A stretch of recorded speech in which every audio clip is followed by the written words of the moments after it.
There we go.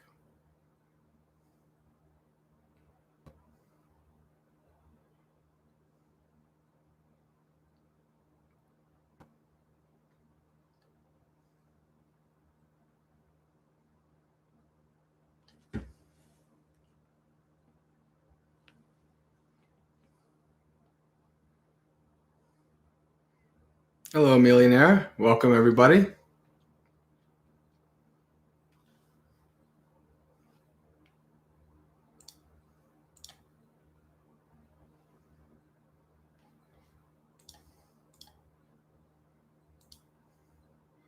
There's a few people. Hello, Robert.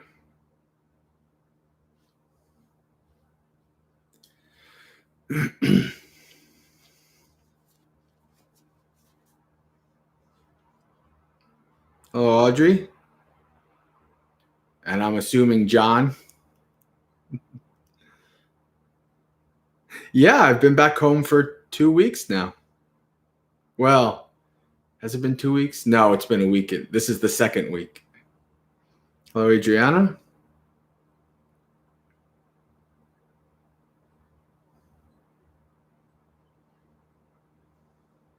Hey, Douse.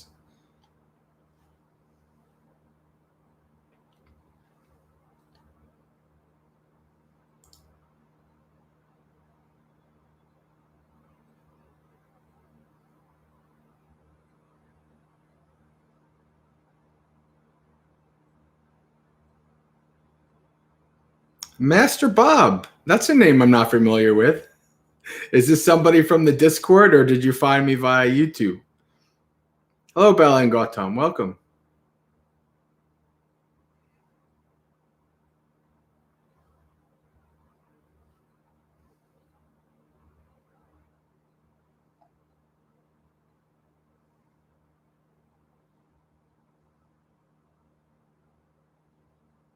Okay, good. Just wanted to make sure. Every once in a while, we get some random name I've never seen. And we've had people from New Zealand and South America and different places. Okay, Leonardo, welcome. It's always nice to see the reach of this channel, right? I mean, obviously, many people on the Discord are going to come on here. But when somebody who doesn't know anything about the Discord comes on here, that's an interesting find. All right, friends, let's get started with some chanting. We'll do Maggaseka chanting book on page 67, 2 small ones.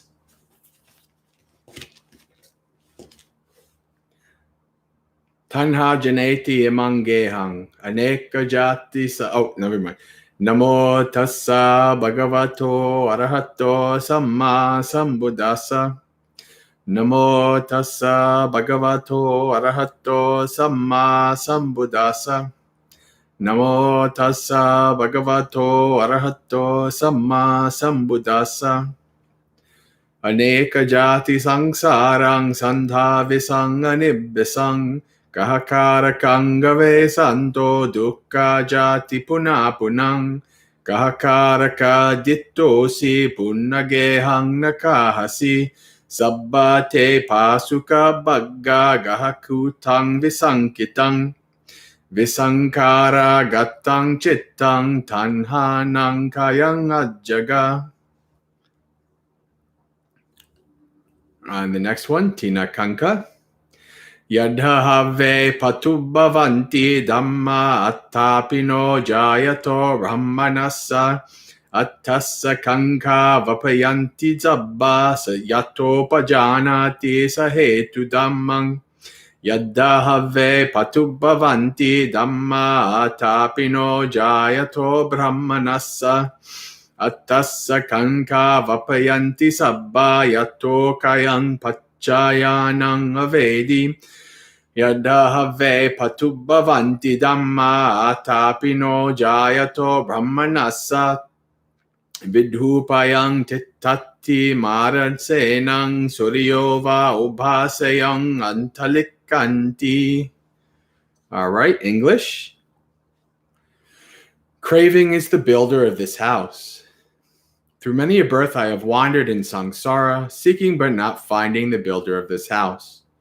Sorrowful it is to be born again and again. O house builder, thou art seen.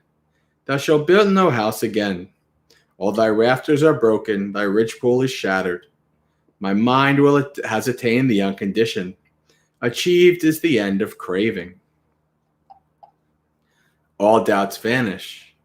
As phenomena grow clear to the Brahmin, ardent absorbed, his doubts all vanish when he discerns what has a cause. As phenomena grow clear to the Brahmin, ardent absorbed, his doubts all vanish when he penetrates the end of conditions. As phenomena grow clear to the Brahmin, ardent absorbed, he stands routing the troops of Mara, like the sun that illumines the sky.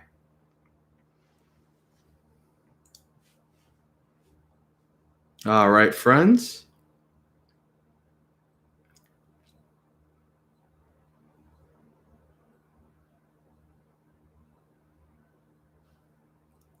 So let's see, we only have about 9 people on here.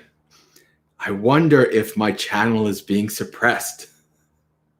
For a long time, we had 19 people. And then after the bannings, now is anyway, that's just silliness. But so friends, welcome to Dhammapalooza. If there is anybody who is brand new, then I'll explain that what we do here at Dhammapalooza every Monday night from 8 p.m. to 10 p.m. Eastern is we have a festival of Dhamma. All right, we do a variety of things. We just did some chanting. Towards the end, we'll do some guided meditation. Right, and in between, who knows? That'll be mostly up to you guys. All right, Dhammapalooza is a community event. All right, there's community. Hello, Brian. There's community in the chat. It's not just about me sitting here for 2 hours yapping on. So what I'd like to see is people talking to each other in the chat, discussing whatever topics and things that are arising.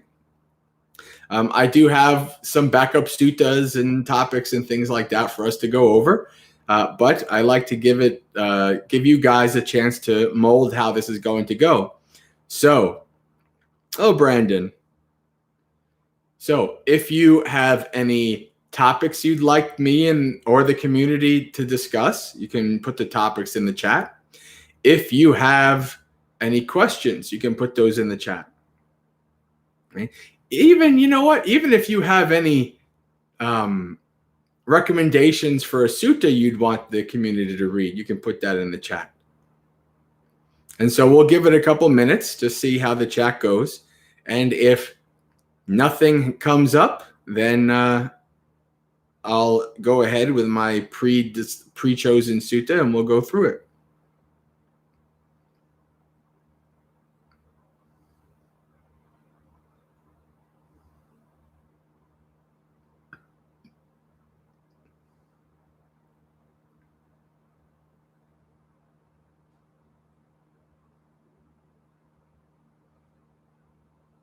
Maxwell, that's a name I'm not familiar with. Hello, Maxwell. Are you from our Discord or are you finding us via YouTube?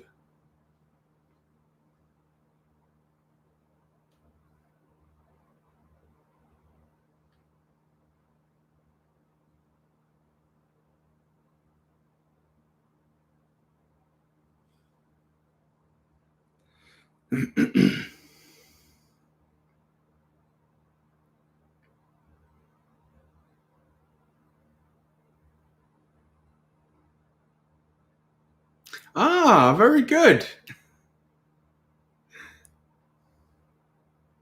Oh, Maxwell.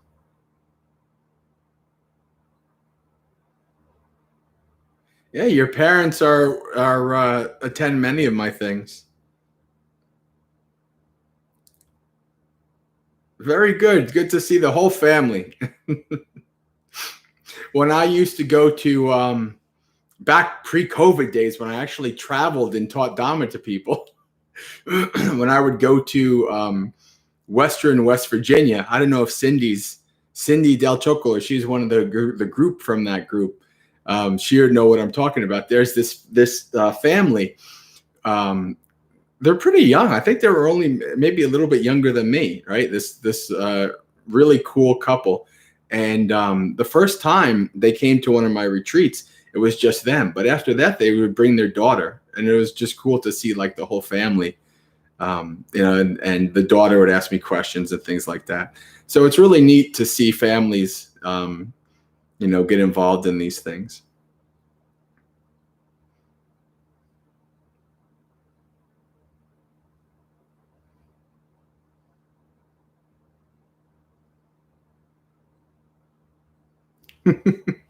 All right. Well, we need to get two more. No, I'm just kidding. Yeah.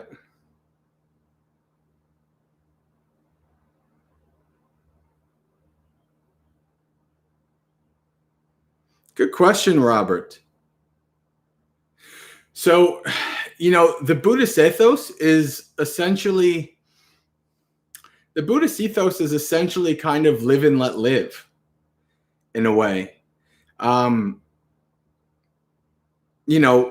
instance, for us monastics, we have a rule against teaching Dhamma to somebody who hasn't asked, right? So we can't like go and kind of force feed the Dhamma to people, right? So there's really no forcing in Buddhism. I think this is why one of the main reasons why the Buddha never gets into like politics and things like that. Some people make a big deal and kind of make Buddha out to be this kind of social crusader, and there might be a teeny little bit of that in there, but I think they miss the context and the intention of the Buddha in doing so, right?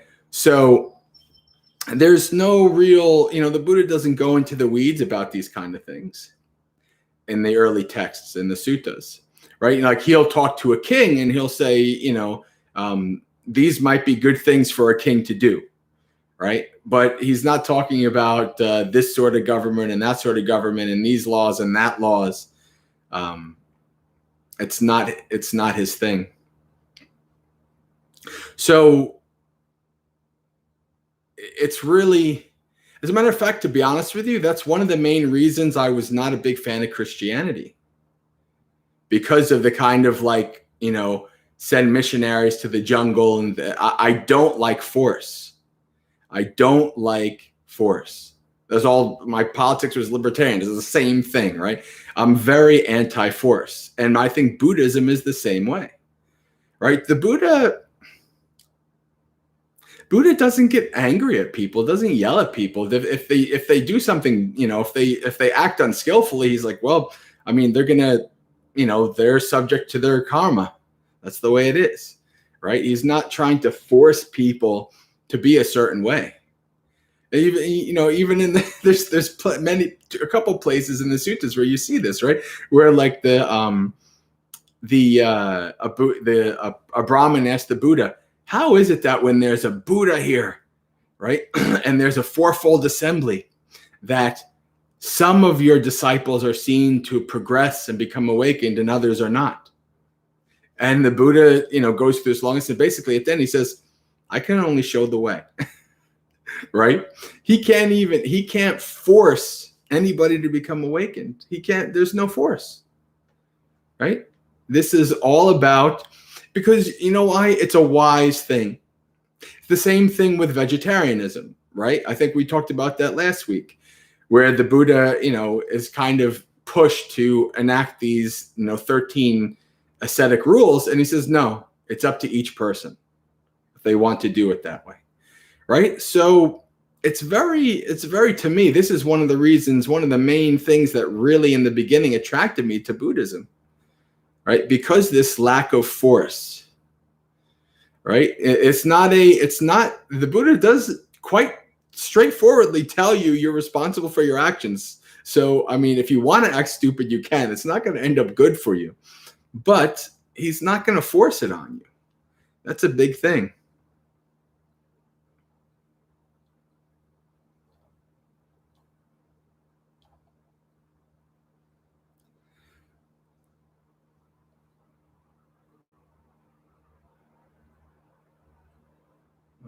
right. Just checking the...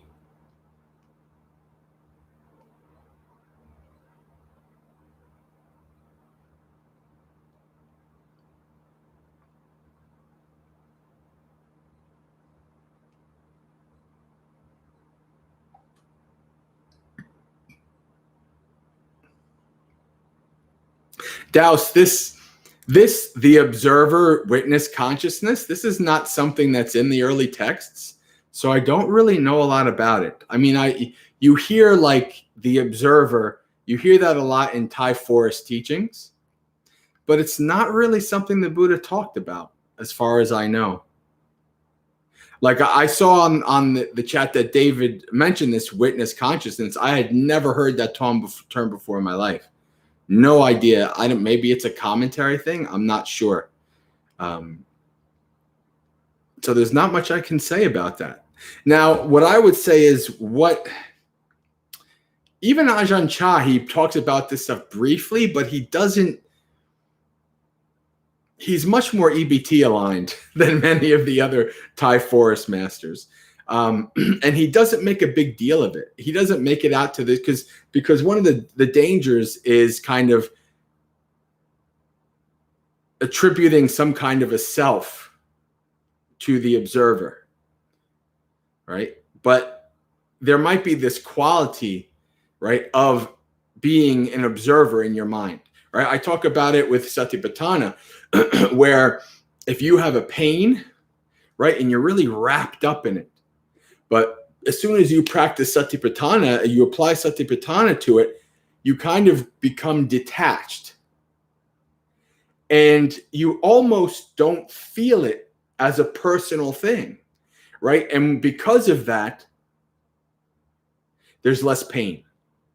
You realize how much actual extra suffering you cause for yourself, right? And so somebody could say, well, that's the observer, right? But, and maybe it even fits, but you just have to be very careful when going into these tangents, because they can lead to places that are not really in line with what the Buddha taught, at least not in Theravada or EBT. I can't say much about Mahayana and things like that, so I won't. Oh, chat jumped. Where are we here? Oh, let's see here.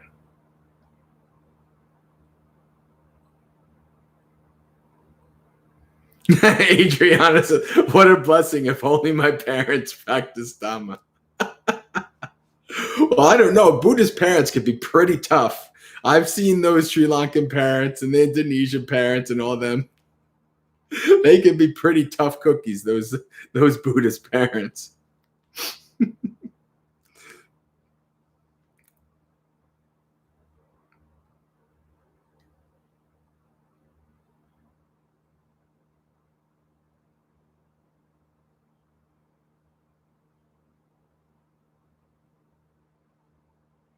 Yeah, I see that you're kind of focused in on this abortion thing, Robert.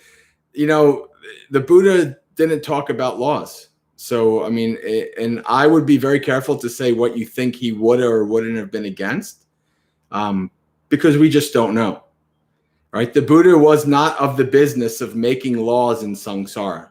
The Buddha was of the business of teaching us how to practice to escape samsara.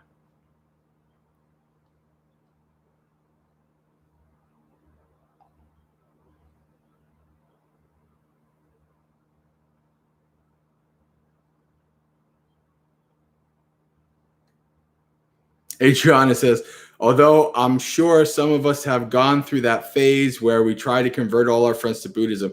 Yeah, it happens. Well, Adissa, the guy who was on our Discord for a while, you kind of see that. I watched him on Facebook go through that phase. And now he's just like, try Dhamma, try Buddhism. He's kind of getting out of that phase. He kind of realized that, yeah, it's not that great to try to the best way to be an emissary of Buddhism is to live it. That's the best way. Not to try to, push people. Hey, you should come to the temple with me. Oh, you should come to this with me. Oh, you should do that. Oh, you should go to this live stream. Oh, you should take this meditation. No, that's no good. That's no good. You live your life and practice the way you practice. And then people see that. They notice a difference.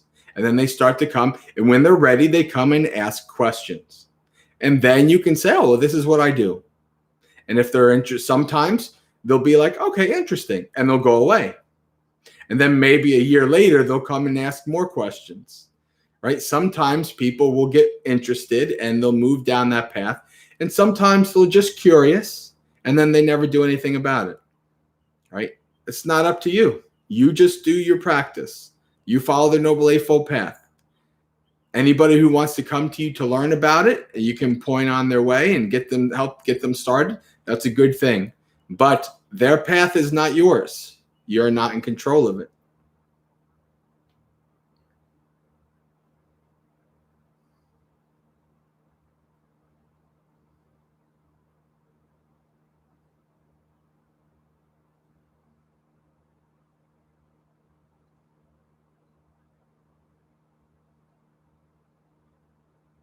A millionaire. You're talking about a millionaire is talking about the Kakachupama Sutta, which is, interestingly enough, the sutta I had lined up for us to talk about today. If nobody had questions, well, maybe we'll still get to that. We'll see how it goes, right? My mind shall remain unaffected, and I shall utter no evil words. I shall abide compassionate for their welfare, and starting with them, I shall pervade the all-encompassing world with a mind full of goodwill. Yeah.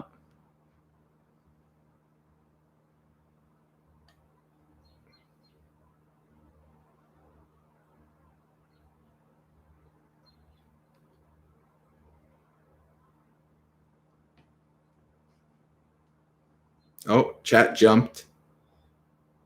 Oh, I see we have another person, Abby.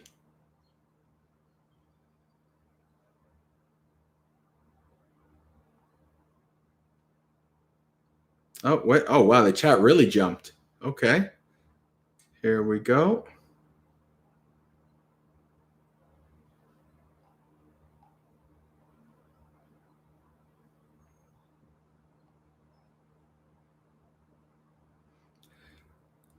Okay.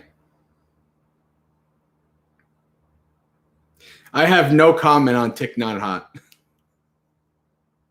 No comment whatsoever.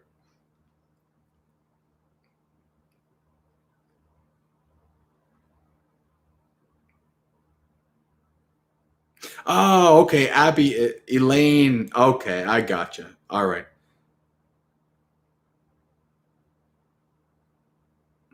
All right, Elaine. Well, welcome, Elaine. Welcome, Abby.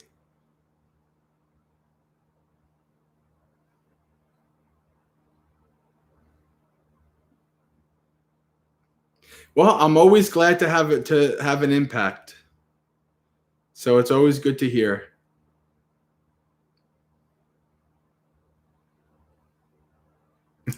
Adriana, it's because Adriana and I come from wacky Italian and Latino families. We like our families. Yeah, that's the way it goes. All right.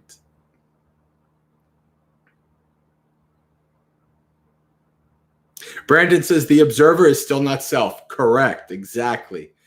It's a danger that this is one of those things where you can start to think, oh, the observer is self, right? I'll give you an example. So I've told the story before here where I had my first experience of the mind going quiet for like minutes on an end, just like literally just going totally silent. And I wasn't doing anything. I was just walking. I was just meditating, right? And one of the things that weirded me out in that was because all of the thoughts that arose in my mind my whole life, I thought they were me. But here I was being here thinking, where are my thoughts? What happened? What's going on? Right? And so there was like a little bit of a disconnect. Like, okay, all this stuff I thought was me. but it doesn't look like it anymore. But this stuff is probably still me, right? Right? What you have is later on, like, over the course of the development of Buddhism, you have various Brahmanic and other influences that come in that are trying to put in this idea of a permanent self. Right? And so there's these kind of corruptions and things, but the Buddha in the beginning, the early text is very clear that literally nothing is any kind of permanent self or soul. Even Nibbana, right? Even after your final extinguishment, still not self or soul, right? There's nothing. So if you're looking for it, you're looking for fool's gold. You are on a vain, you're questing in vain for something that's not there. Right? So that's very important to understand.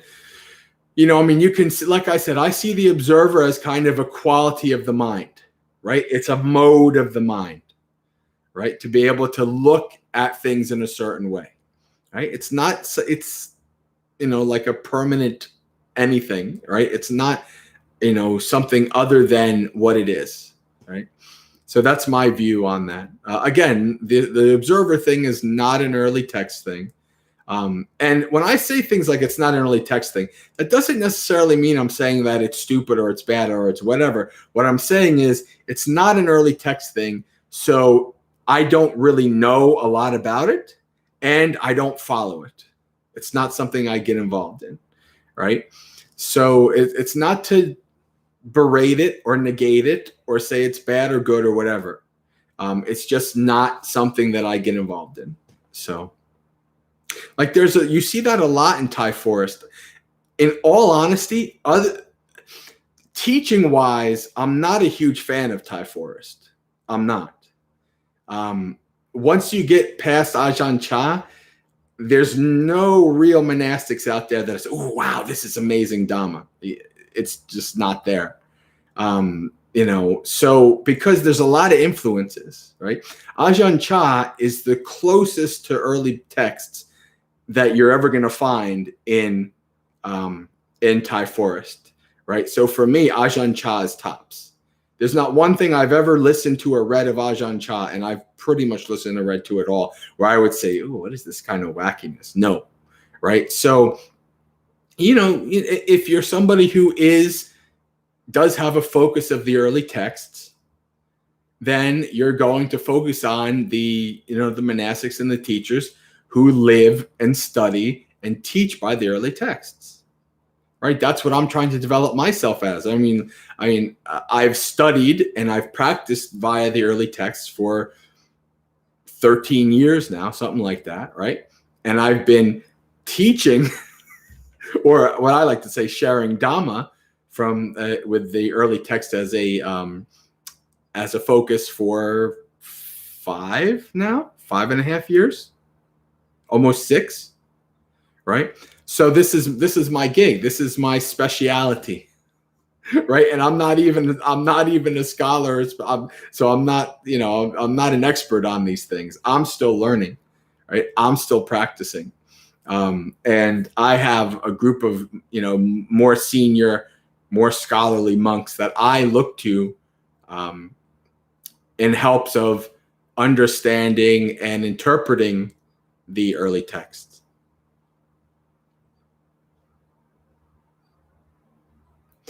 No one is forcing anyone. Yes, I agree. Force doesn't work. It doesn't work. It just doesn't. If you look at it in any level of things, force does not work on humanity. If you try to force people to do something, they might do it, especially if it's at the end of a gun, right? Or at the risk of losing their rights. They might do it, but they're not going to like you for it. They're not going to respect you for it. And really, they're not going to follow what you do, right? You're just going to have to keep applying more force and more force and more force until eventually they fight back. It's not good, right? That is human nature. Whether you want to talk about Politics, religion, government, whatever, that's how it works. It's just how it is, right? Force is not good. It's just not. And the Buddha is not forcing anybody. You're free to pave your own way to hell. Right? That's just the way it goes. Or you're free to pave your own way to heaven. It's up to you.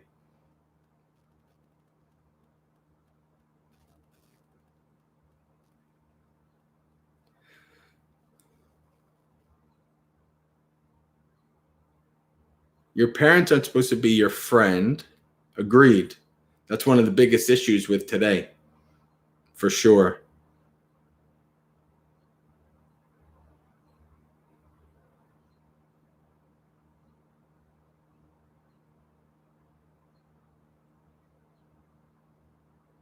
All right. So most of these are just comments. I'm just going to move through these here.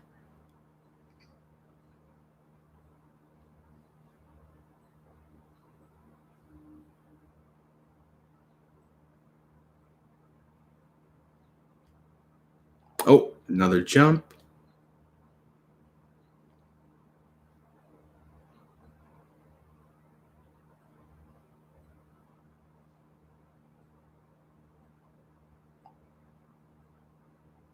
Lots of comments. Good to see. I'm glad you guys are talking to each other. Very good.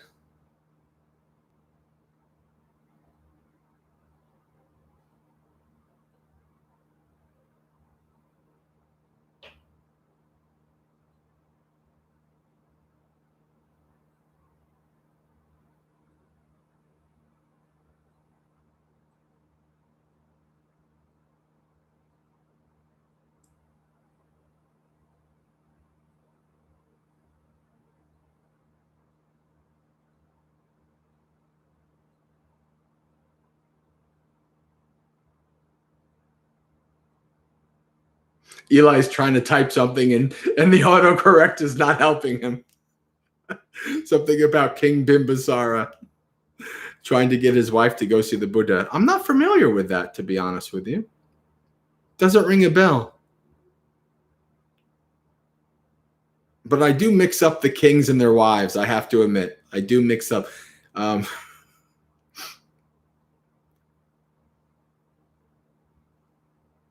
right.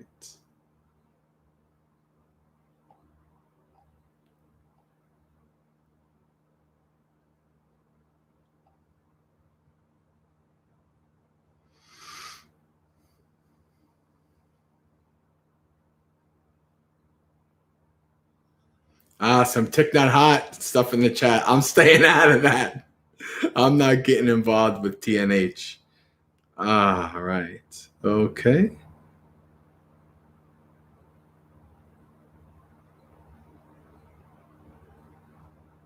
Master Bob, that's a good question. Very good question. So then back to the initial topic of not pushing Buddhism. How does one balance remaining impartial and choosing wise friends and admirable companions? Well, the second part's easy. Look for wise friends and admirable companions, right? Now, if you're not really one yourself, then you have some work to do. And if you've been practicing long enough and you've started to understand how you become a wise friend, a good Kalyanamitta, then you start to know who is what the kind of people you should be around. Right? This is a hard one for me because as far back as I look, I've always been really good at choosing good friends, with one exception. There was one exception in my dark days in high school. But mostly, I'm really good at that because I've always chosen quality over quantity. I've never had a lot of friends in life, but the friends I have had were good people, and I was, had very deep friendships with them, right? So that's an important thing to understand, right? And the Buddha says, if you can't find a good friend, still better to be alone than to be with bad friends, with people who act unskillfully, right? With people who, reason being is because the people you are around have a giant impact on how you act. It's simple as that, right?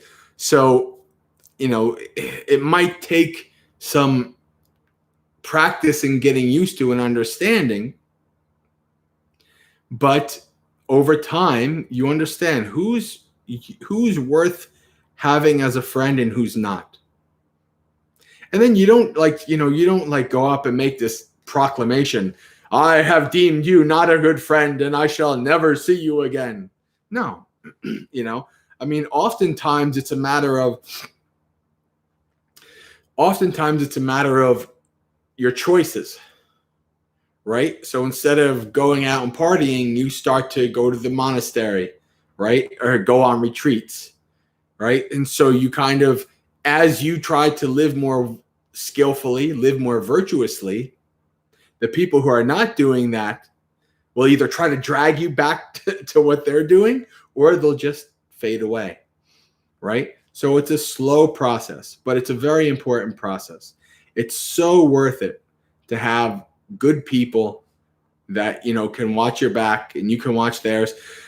And that their input, right, their feedback to you is coming from a good and valuable place with good intentions. That's priceless. That's absolutely priceless to have people like that. It's kind of sad in my case that I have more lay people like that than I do monastics. But that's the way it is. I wish I had lots of monastics like that, but I don't.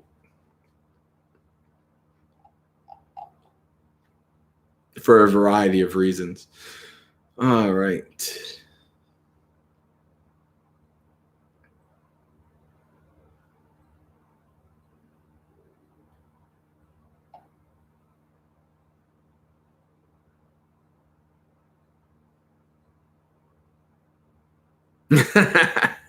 Well, Robert, bhikkhus are allowed to criticize other bhikkhus, but you really are not supposed to do it in front of lay people. You're supposed to do it to that person. And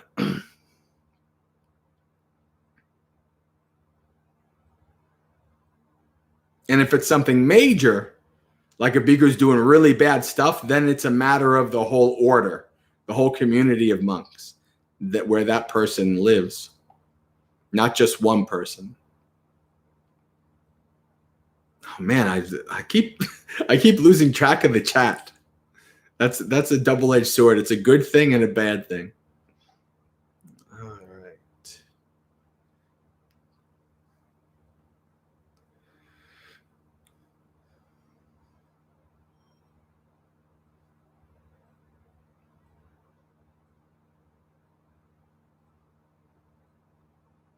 All right. Robert, good question. Yes. There is no place in the term Kalyanamitta that means Buddhist, right? I don't even like the modern English translation. Has nothing to do with Kalyanamitta. The modern translation of spiritual friend, no, nothing to do with it. Absolutely nothing to do with it. It literally means good friend. A good, like, not like I'm a good friend, like I'm going to have your back. I mean, that's part of that, but it literally means like a virtuous person, a good, virtuous person. One of the biggest Kalyanamitas in my life was my lay life, my best friend from lay life, Rafe.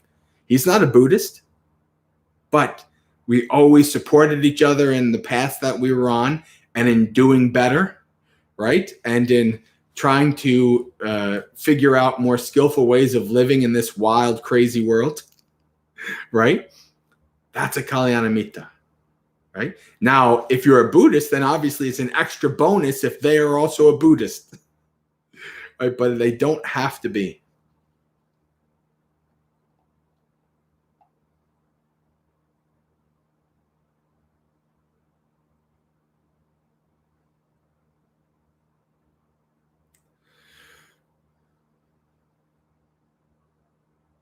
Oh boy.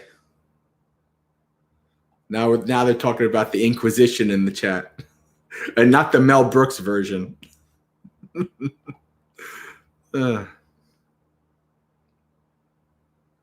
what if I'm not wise to start with? Brandon says that. Well, it's exactly what I said. You have to develop wisdom to understand what a wise Kalyanamita is, and then you'll know it when you see it. Right? If you become the good Kalyanamita, then you will know what you look for. Right? That's how it goes. Now, what you could also do is read in the Digha Nikaya. I'm going to link it. We're not going to go over because we went over it, I think, maybe a month ago, 2 months ago.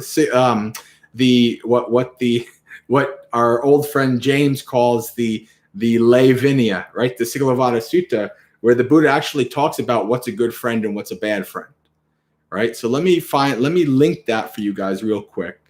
Like I said, we're not going to go over it, but if those of you who have never heard of it, you can read this and learn all about the Buddha giving advice to how to be a layperson, how to live as a layperson.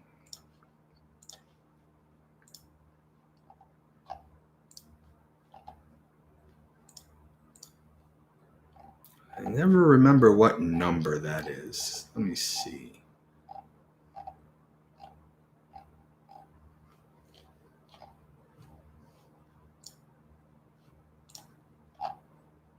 Maybe it's in the last half. Yes, advice to Sigalika. That's Digha Nikaya number 31. It's right at the end. Okay. There you go.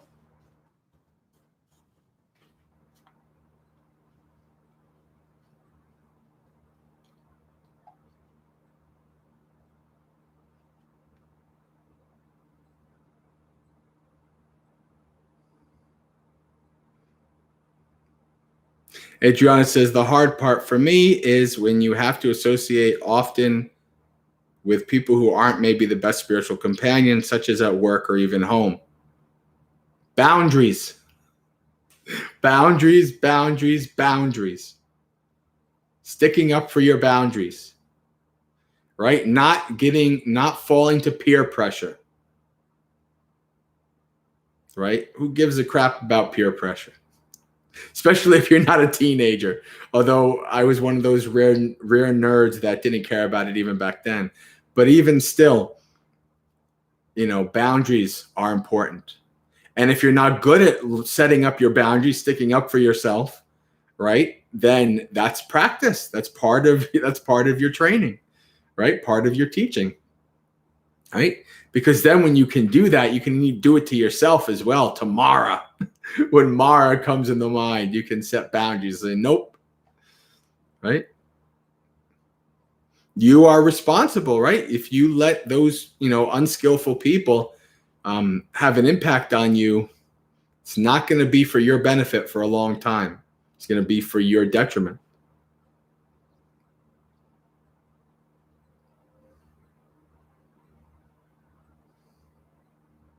But then as you get wiser, you'll actually be okay to be among people like that when you need to be, because you're secure in yourself. You're secure in you're confident in your morality and your wisdom. And you can be among people like that and it not affect you, right? Because your goal is not to live with them per se, but you have to be with them, right? So you are able to, that's part of setting boundaries as well, right? That's part of understanding that this is not something you're participating in, right? We have to be in contact for X reason up to a certain point, but I'm not going past that, right? Hard, not easy, but it's practice, right? That's what has to be done. You have to practice it, develop it.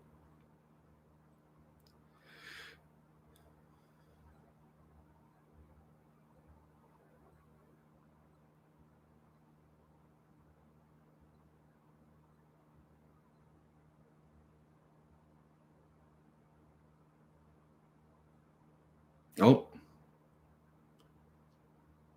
Okay.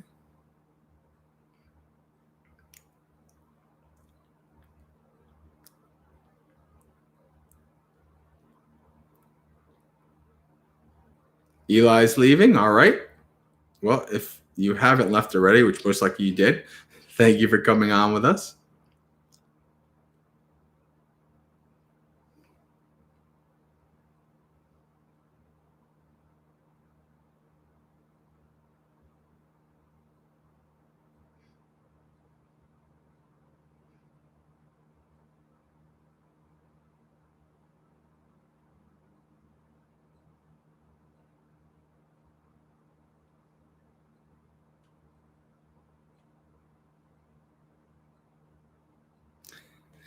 Brandon asked, Bante, how to not be averse from unskillful people?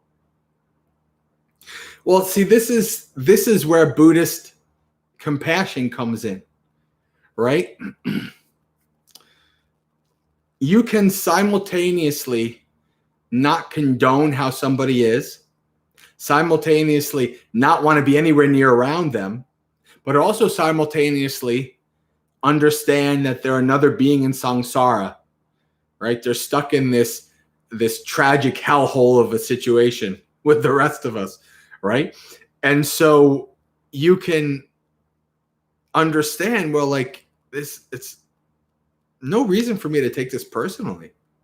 Like most of the time, if people do something that harms us, it's definitely not personal. They're not aiming at you. And even if they are aiming at you, it's still your choice to take it personal, right? You can realize, like, this person, whatever, maybe they have mental illnesses, trauma, whatever it is,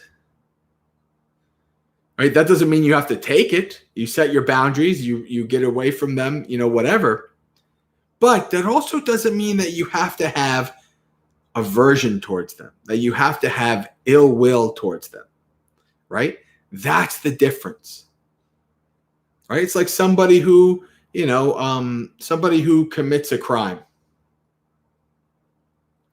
right? Like, one type of mindset would be like, oh, they commit the crime, well, they're getting locked up. Another kind of mindset would be like, oh, well, this happened and that happened in this part of their life and that part of their life, and like try to kind of not give excuses for it, but, kind of have this, like, this overly emotional, compassionate aspect of trying to not, I guess the ultimate goal is not to dehumanize the person, right? So, but there's a balance, right? Like, you can understand this person needs to be locked up for the rest of their life, and also understand I have no reason to hate this person, to have ill will towards this person. There's no point in doing so, right? There's a balance there, right? So this is part of understanding. Where it's like, when you start to see the greater picture, when you start to have a more transcendent compassion related to the reality of that greater picture, then it's much easier to not have aversion towards people and their actions. It's not impossible. It's not that it doesn't arise until you're awakened. It's going to arise, but it's much easier. Where you just understand, man, this samsaric state is ridiculous. It's horrible. Why do I want to be in this state anymore? All these people are just living and acting unskillfully and being stupid, trying to find happiness. Maybe we have good intentions, but the road to hell is paved with all kinds of good intentions, right? Why do I want to be a part of this, right? That's part of developing your nibbida, your disenchantment and dispassion for this existence, for this world, right? You're simultaneously developing dispassion and disenchantment for the world while developing also compassion for all the beings in it, right? That is a transcendent Buddhist compassion, transcendent Buddhist wisdom, right? That's very different than mundane wisdom, mundane compassion, mundane love or hatred, Very different, right? All of this stuff arises when wisdom arises into the nature of this hellhole called samsara. That's the way it goes.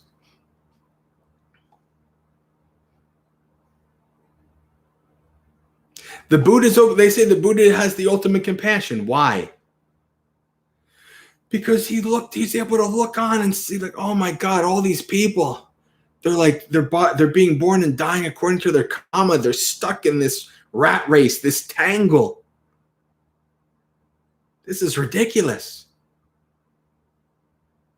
Maybe I can share the Dhamma.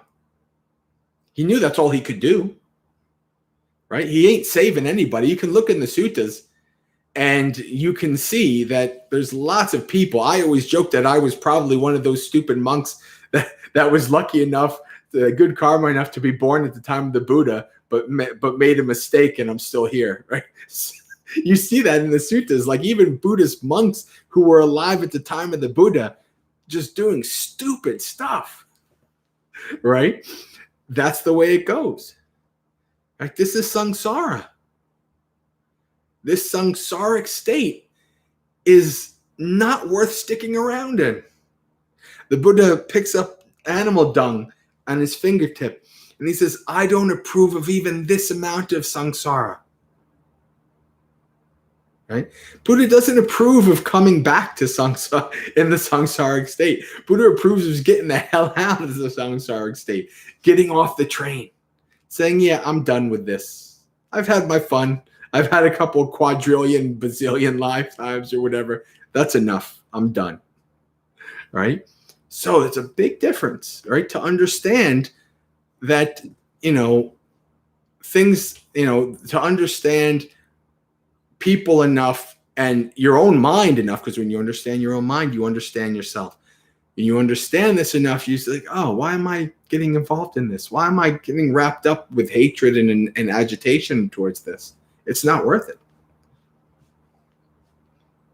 All right, that was my rant. So now I'm going to check the chat again.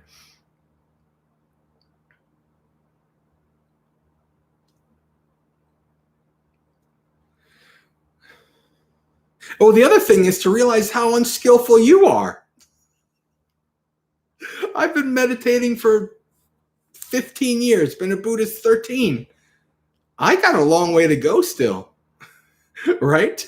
And I've met monks who've been monks 30, 40, 50, 60 years. They still got a long way to go too, right? This is a marathon, not a race, right? This is a long journey, a long quest. So as soon as you start getting on your high, as your mind starts getting on your high horse about how bad other people are, you counteract that with saying, oh, what kind of hypocrite are you? Right? That's what the Buddha says. Don't get involved. Don't get wrapped up in what others have done and not done. Look at what you have done and not done. Right? That's very important to counteract that when you start to get on your high horse.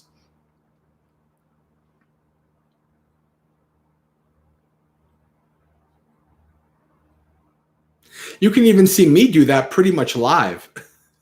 If people start to compliment me or something like that, I start talking about how bad of a monk I am. That's the way it goes. All right.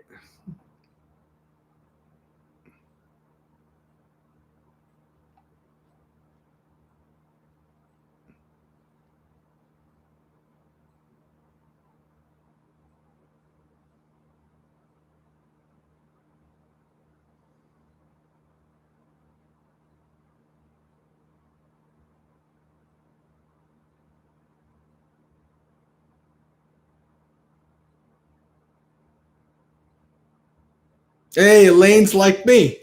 A big, wacky Italian Catholic family. That's the way it goes.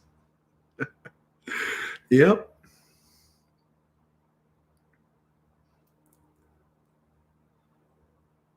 On my mom's side, they were all right off the boat, too.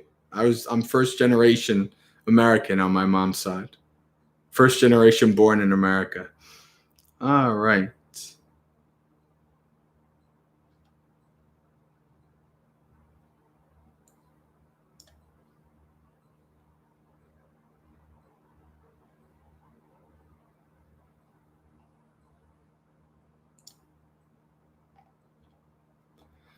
Okay, Robert has any advice for getting to sleep?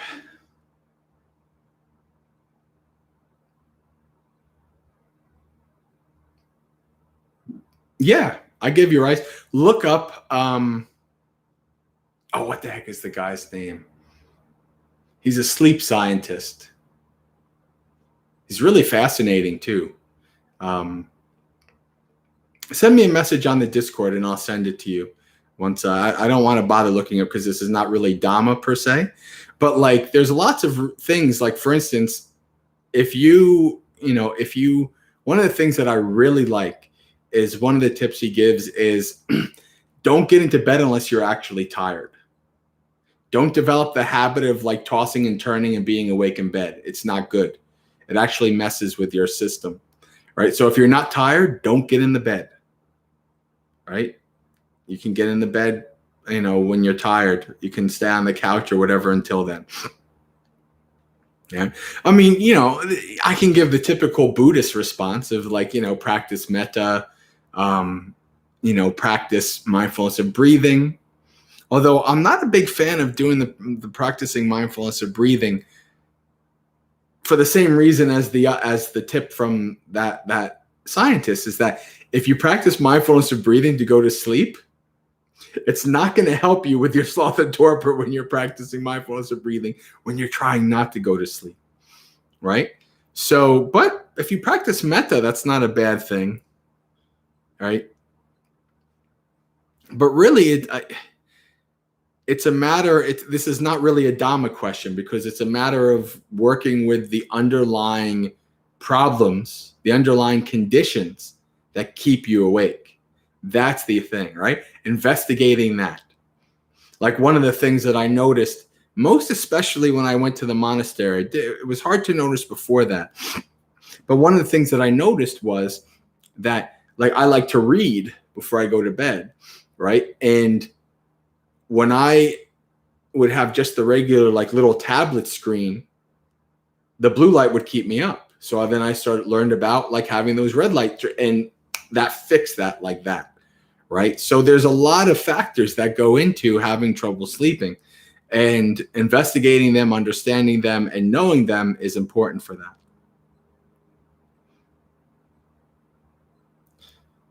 You could also say practicing lots of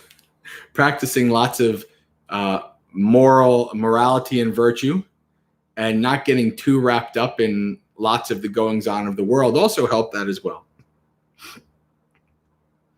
Because if your mind's going like this a mile a minute, well, it's going to keep doing that. It's going to be hard to sleep.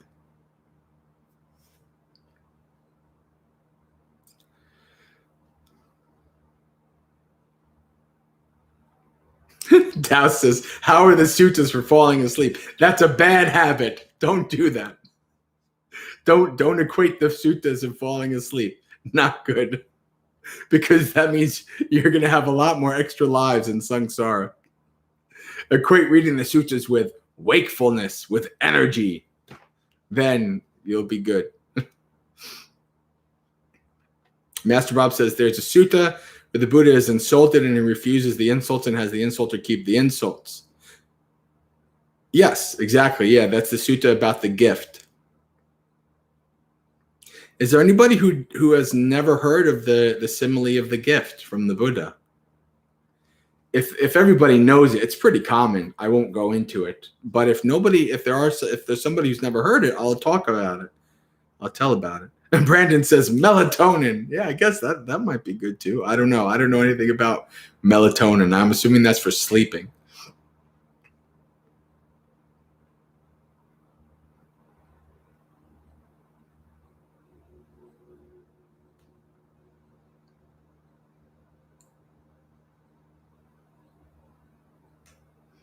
Emiliana says big Catholic family down in Mexico City. Yeah. Well, that's a very common thing for us Western Buddhist converts, right? Because we don't come from the Buddhist religion. We come from our families are from a different religion. Or sometimes they're not. They're atheistic or agnostic or whatever. But oftentimes, at the very least, at the cultural level, if not actually practicing the religion, oftentimes we're coming from culturally a different religion. So we're going to be that kind of that odd person out in the family, right? So it's a matter of what, not trying to push yourself on the other people and not being too obtrusive, right? Like, even when I became a Buddhist, it had no impact on my family whatsoever. I wasn't all of a sudden like, I will not say stupid Catholic grace at the dinner table, and I will not go to church on Christmas, and I will not do this stupid spaghetti monster in the sky silliness. No, I didn't do any of that. Right? It's like, oh, okay, you know, they're Catholic. Sure, I'll go to church on Easter and Christmas, whatever, for my mom. You know, I'll whatever. This is fine. It's not a big deal, right? It's not going against my Buddhist practice, right? Now, if you can be that way, that's good.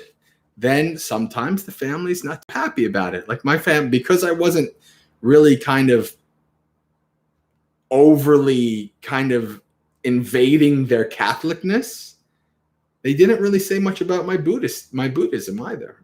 It's just, you know, I was the same Joe. I was just a Buddhist instead of a Catholic. That was basically what it was. And I went on these retreats like 4 states away. And my brother-in-law is like, are you in a cult? Right? It's just the way it is.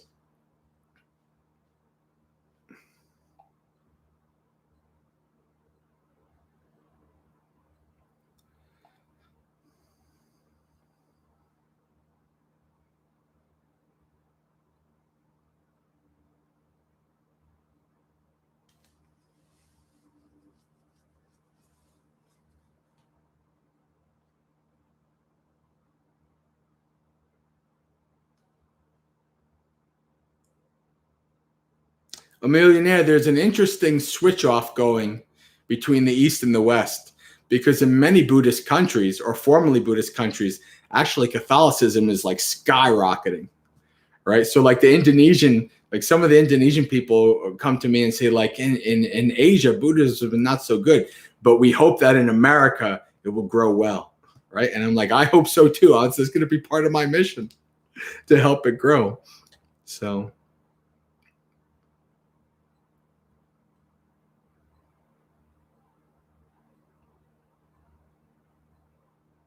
I sincerely hate to be that guy, but I feel like I'm turning into it. And by that guy, I mean like the guy that talks about morals and principles and virtue and things like that. like like a Christian preacher. But it seems like that's severely lacking in our culture today. So, you know, people might be more willing to hear it from a Buddhist than than another religion that's you know, they're used to having being forced on them.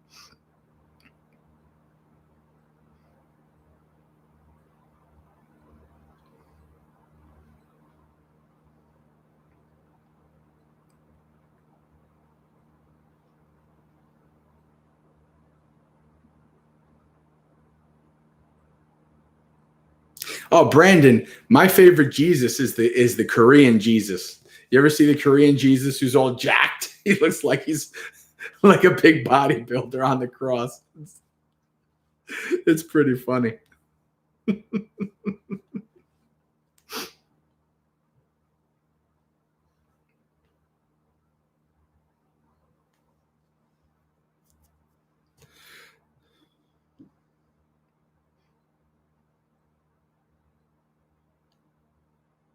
CrossFit. Oh, Taos, that's perfect. I'm surprised as somebody who actually did CrossFit that I never connected that before. Very good.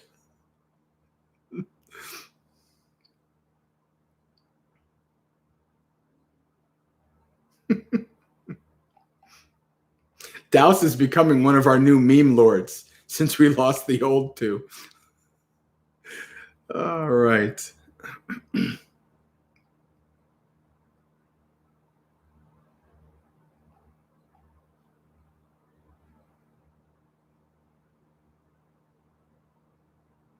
Well, what the same Indonesian said, like mentioned, like, would you like to see a white Buddha statue? I'm like, I don't care if people like that. I'm like, I'm not attached to Buddha statues at all. Like, I think it's part of human culture that, like, if you have the head of a religion, like the various people who adapted are going to have that person be in their image. You got black Jesus, white Jesus, jacked Korean Jesus. You have black Buddha, white Buddha, Asian Buddha, Indian Buddha. To me, it's not a big deal. You know, people, like to have these things in their image. I'm not a Buddha statue person at all. As a matter of fact, those of you who know me know that I'm not going to have a Buddha. When I start my own place, there's not going to be a Buddha statue in the center. And many of you have heard that, the reasons why but to me, it's not a big deal, all these things. I know a lot of people get really fussy about it, but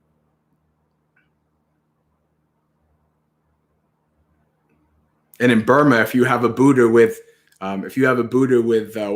with headphones, then you can go to jail. Not a good thing to be so attached to these things. But also, on the other hand, you do have to maintain respect for these things too. There's a balance. All right.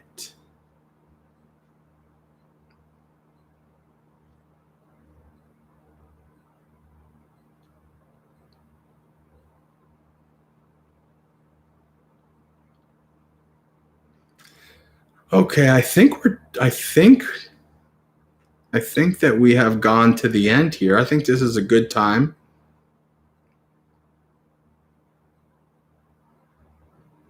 The chat has gone quiet, so I think this is a good time to do our guided meditation. All right, and then we'll have like 15, 20 minutes at the end to read some more Samyutta Nikaya verses.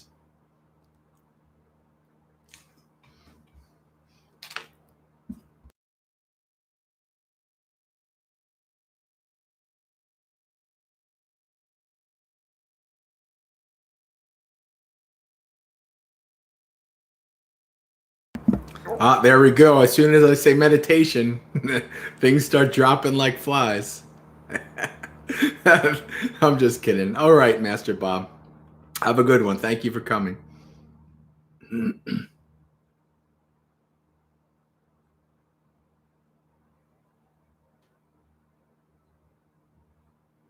No, Douse, you always, yeah. If you're almost on the other side of the world, you have an excuse for not staying too late. Very good. Thanks, Douse. Okay, let's get started.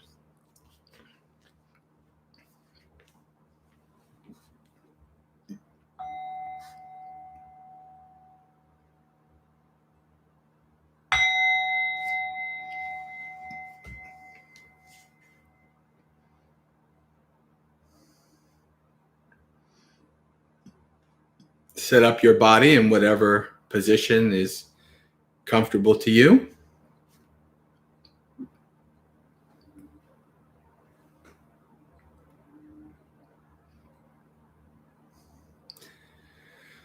And we'll start, as we usually do, by spending some time scanning through the body, starting from the feet and going all the way up to the head.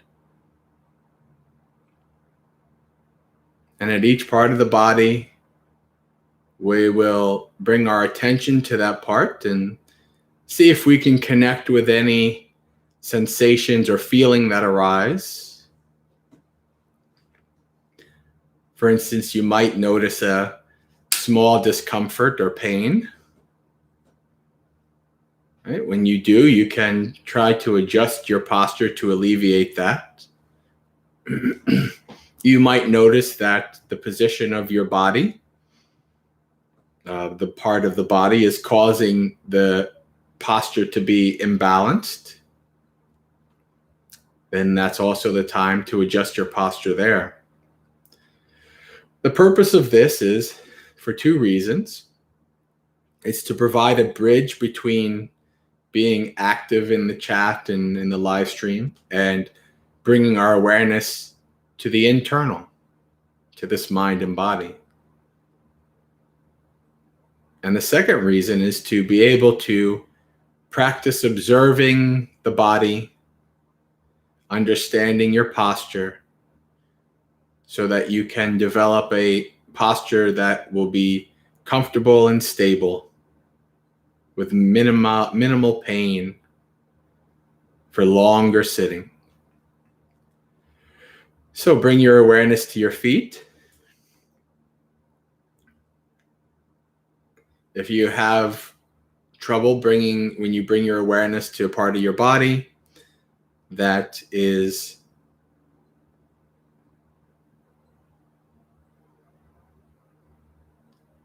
then you can you can prompt yourself by asking yourself, what do I see? What do I feel?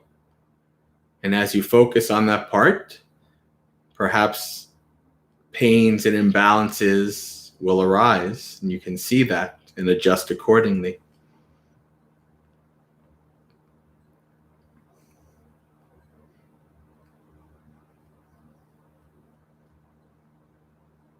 If you practice in such a way and develop a habit of doing this, what takes almost 10 minutes at a guided meditation might only take a minute or two for you, but might allow you to sit for much longer periods with less problems.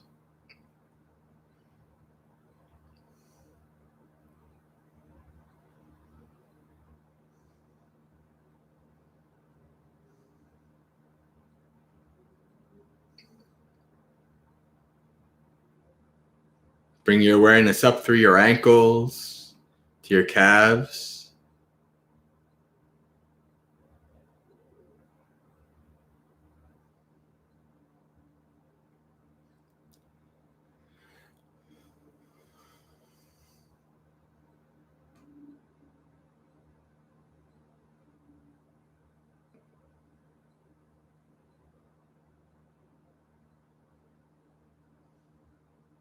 Through your knees and into your thighs.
Bring your awareness through to your hips, pelvis.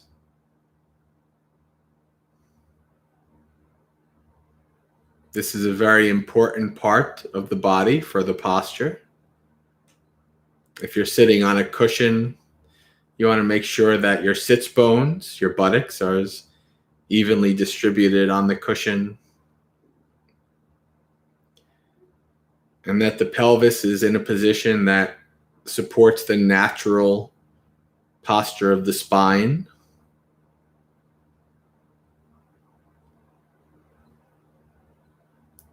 The pelvic position can have a great impact on the posture of the upper body and the arising of back pain due to stress.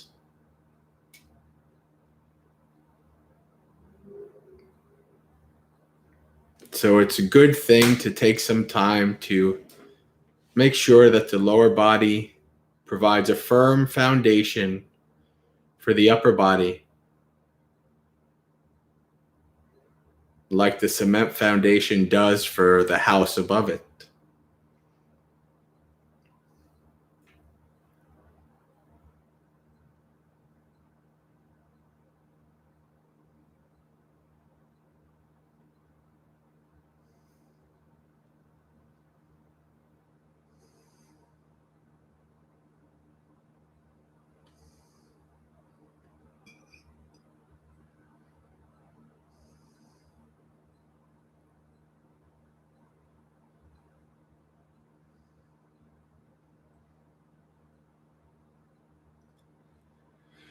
And when you're done with your lower body, bring your awareness up through your abs and your chest.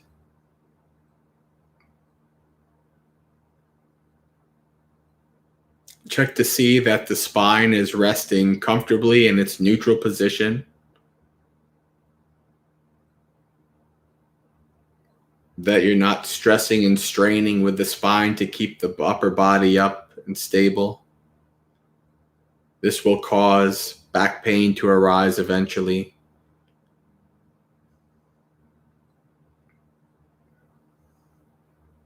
We want the upper body to rest comfortably on the lower body,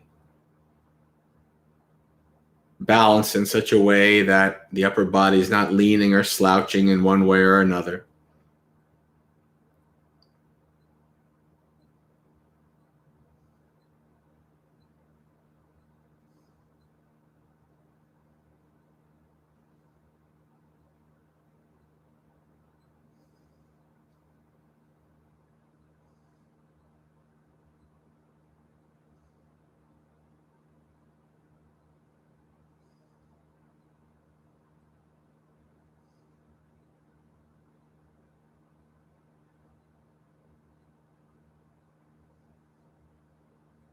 Bring your awareness to your shoulders.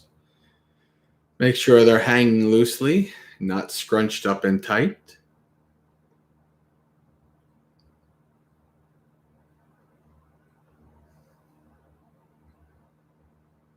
If you're sitting in a chair or a couch, you want to minimize the amount of weight that you put on the back end of that chair or couch.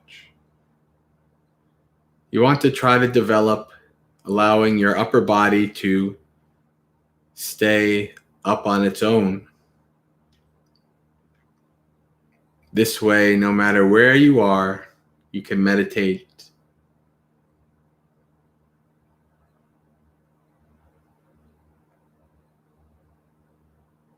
Try not to lean back.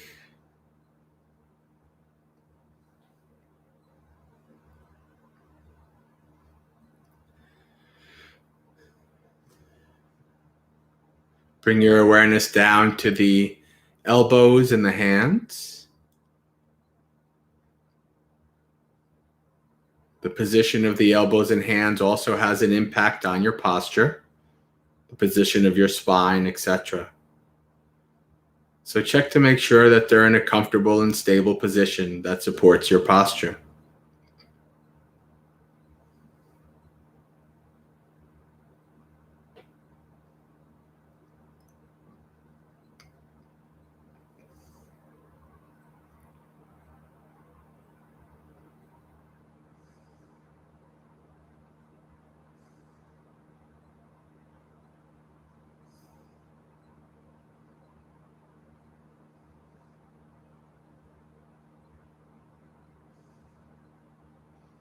And finally, bring your awareness to your head.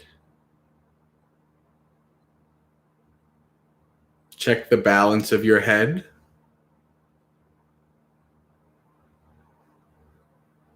If the lower and upper bodies are in a stable position, then the head should be resting comfortably, not leaning or slouching, with the chin parallel to the floor.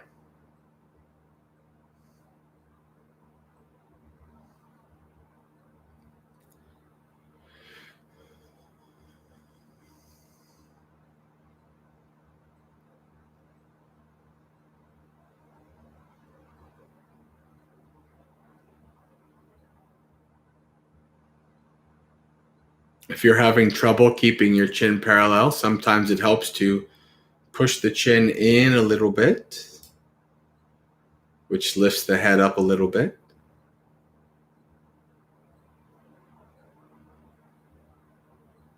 But if you do this wrong, it can be quite stressing, so don't overdo it. If you have trouble with lots of mucus and flow in your mouth, you can put the tip of your tongue to the back of the top teeth, right in the center where the gum and the teeth meet. This again might seem awkward at first, but actually helps very much for being able to sit long.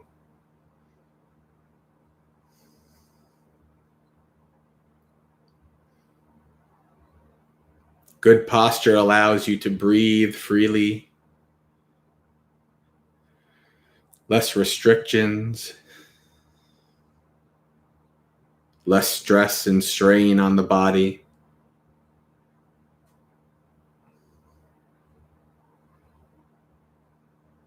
Longer sitting in comfort.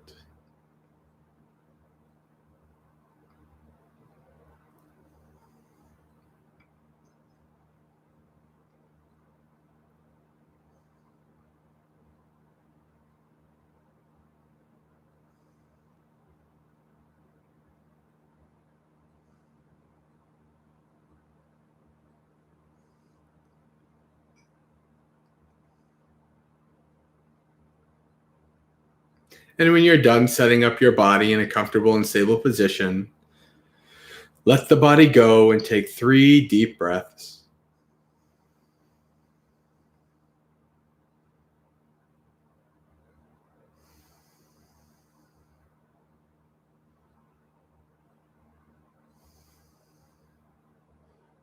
And then let the breath go. From here on in, we do not wish to manipulate or control the breath in any way. We simply want to abide with the breath, to observe and investigate it. This body has been breathing from the second you were born and will continue to do so until the moment you die. It doesn't need you to do its job.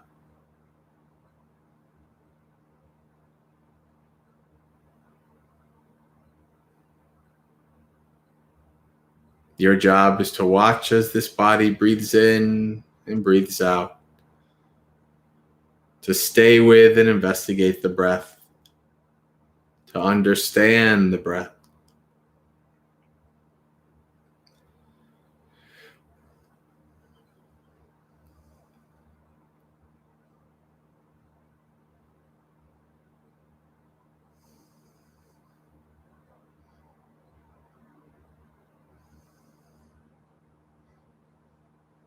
As you observe the body breathing, you may find most prominently the feeling of the air going in and out of the nostrils. This is the most common place to place your awareness when practicing mindfulness of breathing. But if you have trouble with that, that's okay. You may find more prominently the rise and fall of the chest. You can put your awareness there. Or you can simply abide with the basic awareness that this body is breathing in and this body is breathing out.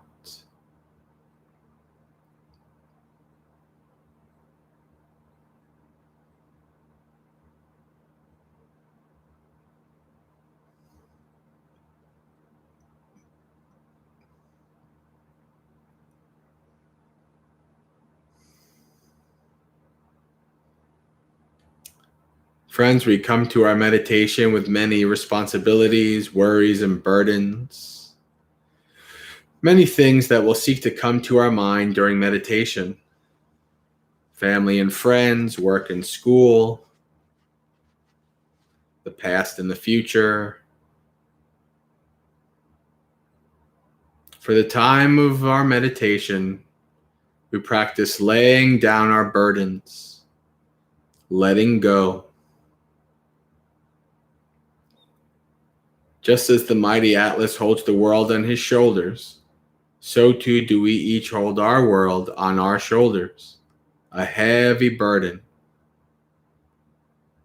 Lay down your world and follow the breath.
As you follow the breath, your mind will become distracted. It will get bored and decide to wander off to the past or the future, across the world or the galaxy,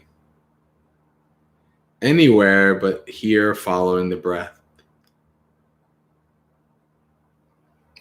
Or maybe a sound or some external distraction arises and you're taken away from the breath.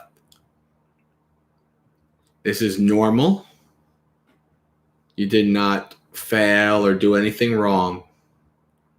This is simply the mind showing you how it works, showing you its craving.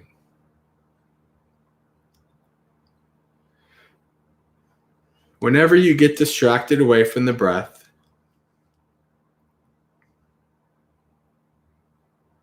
usually there's a first return of mindfulness, a glimmer of realization that you've been distracted away. You've gone far away and you're starting to come back. It's at that point that you want to fully come back and acknowledge that you've been distracted. You are no longer on the breath.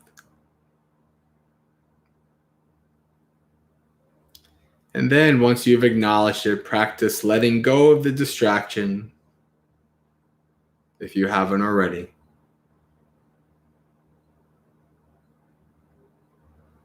Let go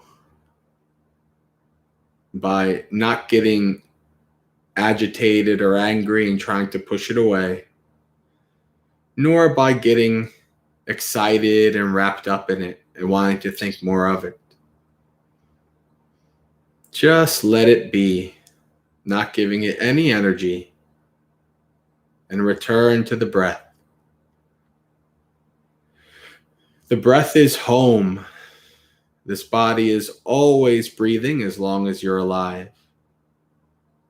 So it's always there waiting for you, doing its thing.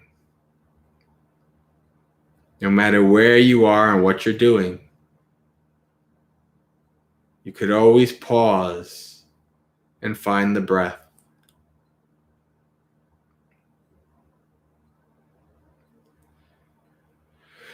So whenever you get distracted, acknowledge Practice letting go and then return to the breath.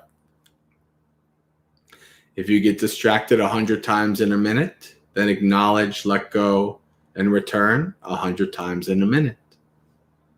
This is the practice.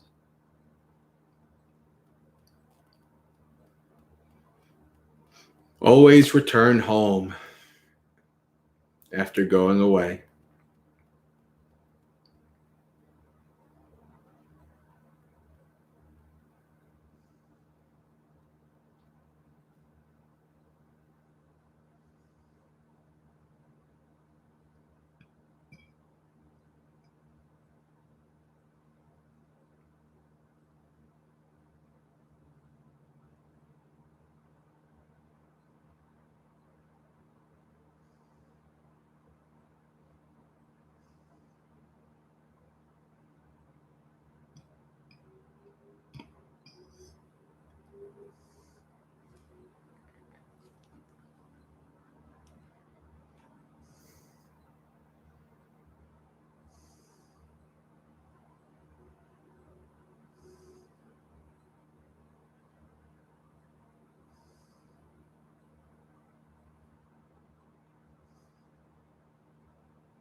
As you're following your breath and returning from distractions, every once in a while, check in with the state of your mind.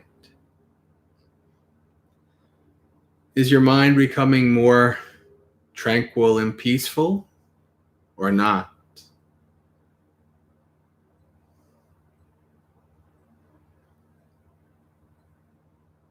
If your mind is becoming more tranquil, you may begin to notice more subtle and refined characteristics of the breath.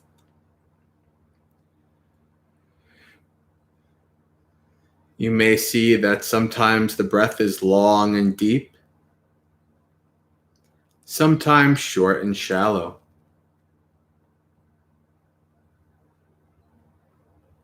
You can see that the breath is changing, flowing. Start to pay attention to these more refined and subtle aspects of the breath. Try to see the impermanence in the breath.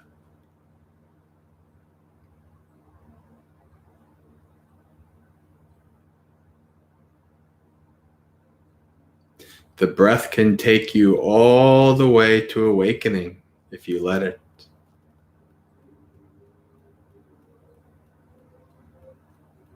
Observe the breath deeply.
Acknowledge, let go, and return.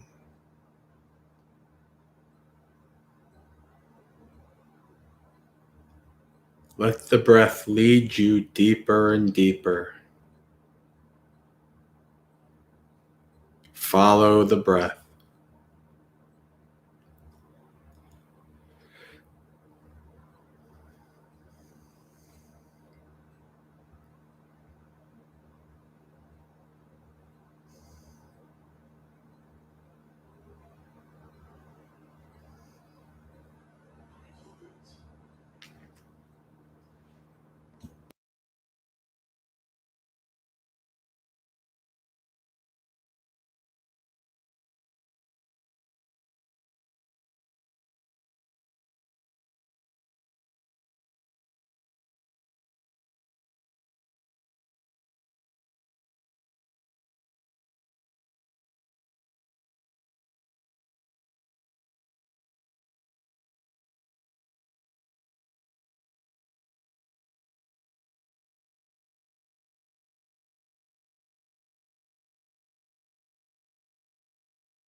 slowly start to bring your awareness from the internal back out to the external,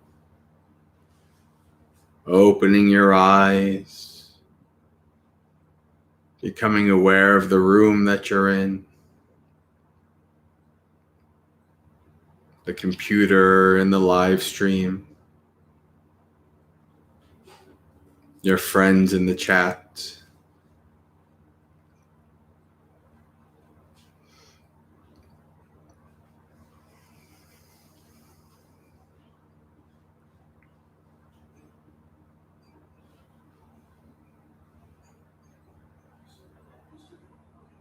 This is correct, Robert. Siddhartha is not from the early texts.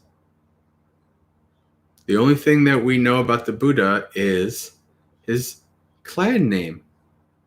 Well, would it be clan or family?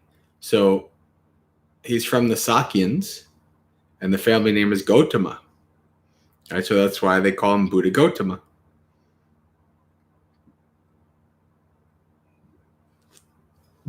Elaine has retracted a message. There you go. All right.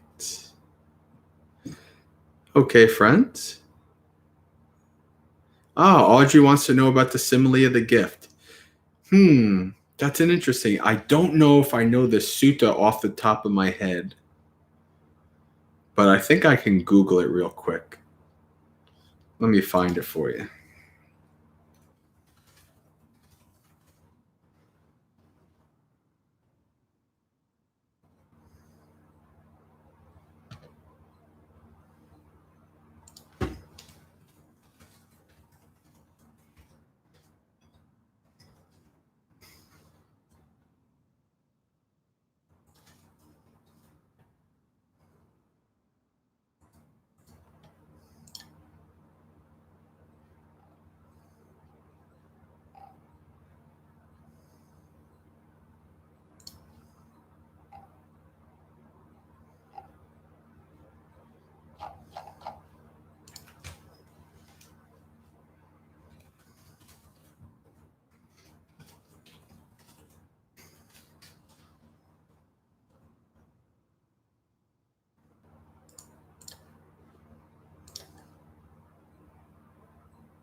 Well, Audrey, I'll make sure that you get that.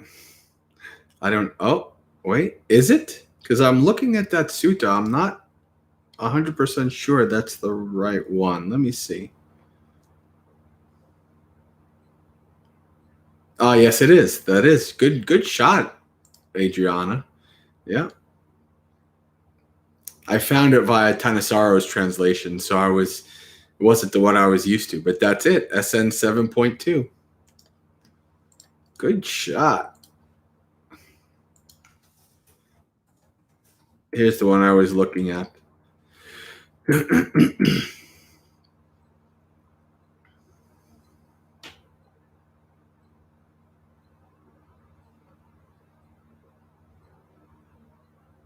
Oh, yeah, he would have kicked all of our butts if James were here. But James has gone down a different path now. That's the way it goes. Especially for youngsters.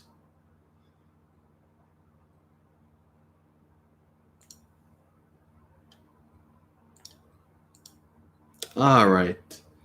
Let's read some Samyutta Nikaya verses.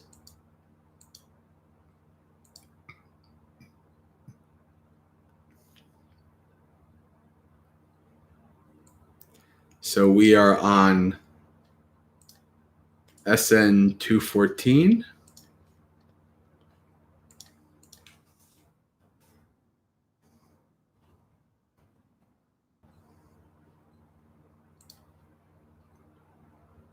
With Nandana.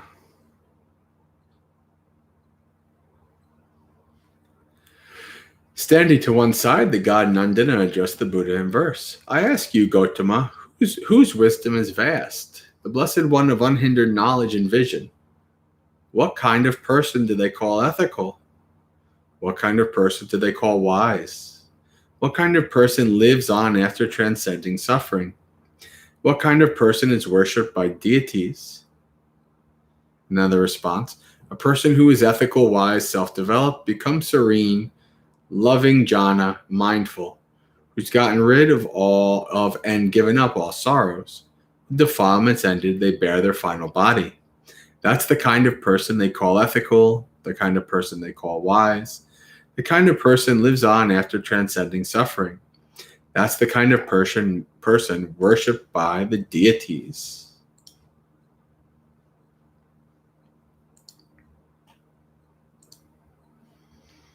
With Chandana. Standing to one side, the god Chandana addressed the Buddha in verse. Who here crosses the flood, tireless all day and night? Who, not standing and unsupported, does not sink in the deep?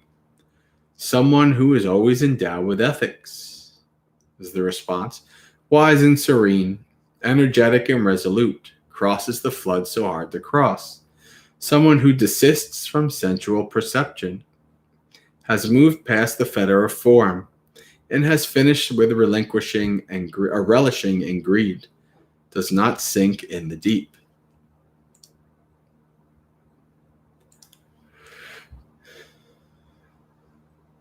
Number 16, with Vasuddhata.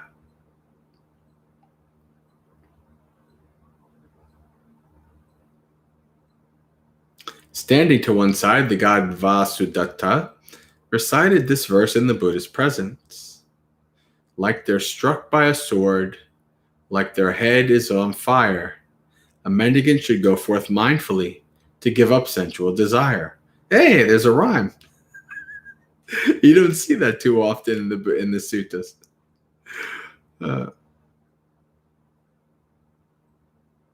Like they're struck by a sword, like their head is on fire, a mendicant should go forth mindfully to give up identity view. The Buddha is a party pooper. He's like, what's this rhyming stuff?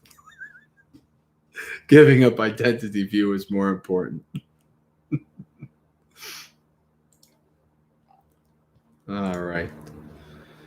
17, with Subrahma. Standing to one side, the god Subrahma addressed the Buddha in verse. This mind is always anxious. This mind is always stressed about stresses that haven't arisen and those that have. If there is a state free of anxiety, please answer my question. Response, not without understanding and austerity, not without restraining the sense faculties, not without letting go of everything, do I see safety for living creatures. That is what the Buddha said. The god vanished right there. So you don't know if the god had anything good to say about that. Usually when they vanish, they probably are not too happy with the response.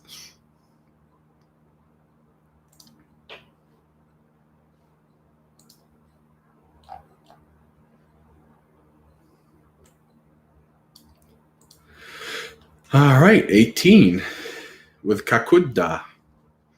So I have heard, at one time the Buddha was staying near Saketa, in the deer park at Anjana wood.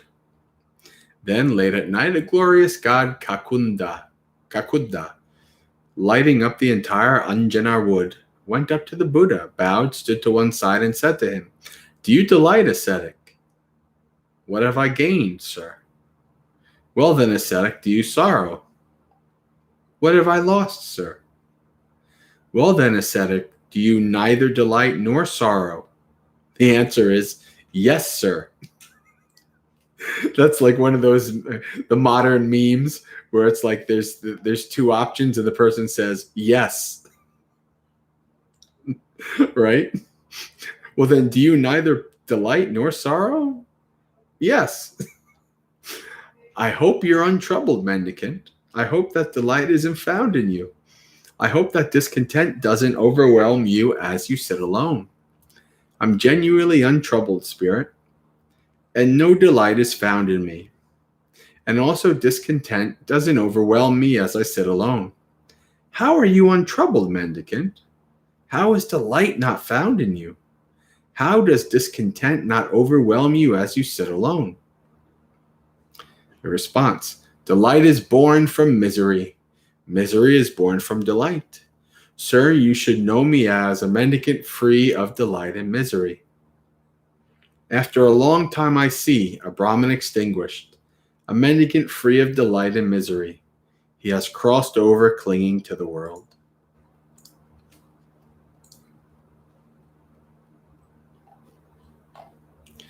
All right. So I think that's where we're going to end. Yeah, I think that's where we're going to end. What I will do is I will give my version for Audrey. If Audrey's still here, I'll give my version, my brief version of the simile of the gift. So what happens is a Brahmin comes to the Buddha and starts insulting him, starts berating him. This is one of the great things about the suttas. You see that, like, not everybody is all like, oh, Buddha, you're so wonderful. Actually, there's lots of people that are fighting against the Buddha, trying to debate the Buddha, and Deva's not liking what the Buddha said and disappearing right there, right? So the Buddha says to this Brahmin who's berating him, he says, so Brahmin, when you go to another person's house, do you bring a gift? The Brahmin's like, of course we bring a gift. What are we, uncouth? What are we, barbarians? Of course we bring a gift. And I don't know about if the Italians here, if there's any Italians left. I know growing up, that's what you did. Right? You brought something. When you were invited to a house, you brought something. So 2,600 years later, it's the same. Right? So I don't know. What's this Reddit? What's this inclusive? I don't get it. Adriana, you're gonna have to explain it to me. I don't know what this inclusive war thing is. But anyway, so back to the gift. So the Brahmin says, of course we do. And so the Buddha says then, well, what do you do with the gift if they don't accept it? And so the Brahmin says, well, we use it ourselves. And so the Buddha says, just so, Brahmin, you have given me a gift. I don't accept it. Take it back and do with it as you wish. Right? Is that not a boss move? Right? Somebody comes and insults you. And then the Buddha's like, nah, I don't accept this gift. You can have it back. This is not a gift I care much for. You can return that. Re-gift it. No problem. I don't need it. Right? Now that's a good attitude. That's the way to deal with that. Okay, friends. So in our last couple of minutes here, let's do our sharing of merits.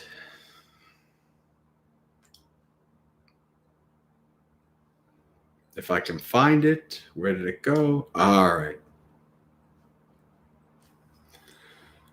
Dukkha patta chani dukkha, bhaya patta chani bhaya, soka patta chani soka, hontu sabbe pipaniyo, ettavata chamehi sampatang punya sampadang, sabbe deva anumodantu sabba sampatti siddhya, akasata chabumata deva naga mahiddika punyang tang anumoditva charang rakantu sasanang.